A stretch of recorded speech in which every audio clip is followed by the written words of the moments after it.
राष्ट्रवादीचे चंद्रकांत दानवे यांनी जालना लोकसभेमधून रावसाहेब दानवेंविरोधात लढण्याचा निर्धार केलेला आहे। राष्ट्रवादी आणि काँग्रेसने अजूनही जालन्यातील उमेदवार निश्चित केला नाही, त्यामुळे राष्ट्रवादीच्या चंद्रकांत पाटील यांनी जालन्यामधून दानवेंच्या विरोधामध्ये निवडणूक लढण्याचा निर्णय घेतलाय। आता निवडणुकीतून माघार घेणार नाही असं त्यांनी म्हटलेलं आहे। लोकांमधील रोष आणि जनतेचा विश्वास, त्यामुळे निवडणूक जिंकणार आहेत असं देखील त्यांनी म्हटलं आहे।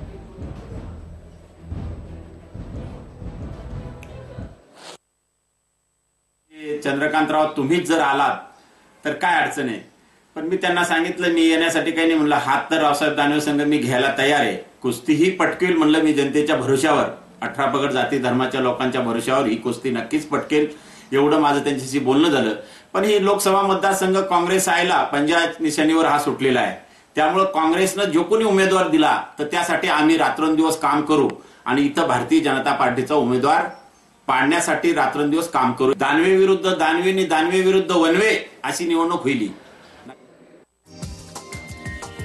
हा व्हिडिओ तुम्हाला आवडला असेल तर असे आणखी व्हिडिओ पाहण्यासाठी TV9चं YouTube चॅनल सबस्क्राइब करा, बेल बटन दाबा। ताज्या घडामोडींसाठी लॉग ऑन करा tv9marathi.com।